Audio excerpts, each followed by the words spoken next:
So here at HBI 2022, I'm now joined by Eilert Hinrichs, who is a partner at the London office of the global strategy consulting firm L.E.K Consulting. Welcome. Thank you very much. Now, one of the key issues is about increasing diagnostics capacity, and we're hearing more about community-based diagnostics hubs. What's the role there for teleradiology? How does that come into play? Yeah, so that's a very good point.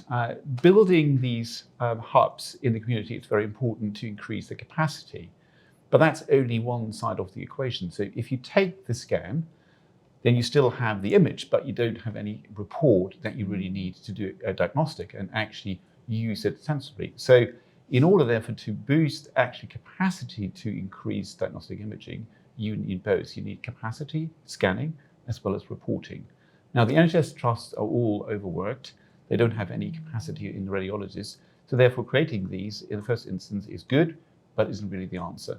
Teleradiology, therefore, will help to use the scans and increase the reading capacity when 90% already do use these providers. So what would be the operational benefits then? Will it do anything for overcoming that shortage of radiologists? It would definitely help the NHS Trust to become more operational efficient. They can use these teleradiology providers to use them more timely. They probably increase the quality actually of the reading. So interesting, the teleradiology providers have higher quality than the NHS Trust, most of them anyway. It will allow them to use the scarce capacity much more targeted where they use it, and use the providers to help fill in and do a capacity optimization. So all round, I can't see how they really work without these providers anymore. And where would the radiologists be who are diagnostically reading that output?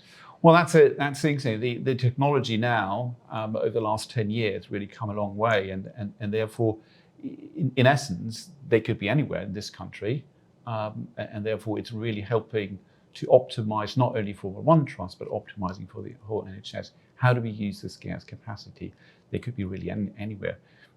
So from that perspective, really helpful to do that, but also helping NHS trusts to bring in capacity maybe for a specialist where they don't have it, maybe to have it more timely read, for example, an urgent day scan, which would massively disturb normally the operation. So really helpful for NHS Trust to operate with these providers. So you've got to have the human element still, the diagnostics. What about the technology, AI coming in, giving those algorithms that give such great output? What's the role there for AI in teleradiology?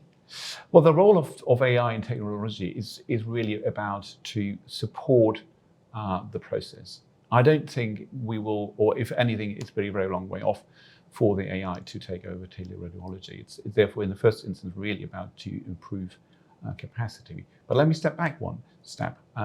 So are we really ready to delegate a medical decision to an algorithm? In order for AI to take over teleradiology, that is what we need to do.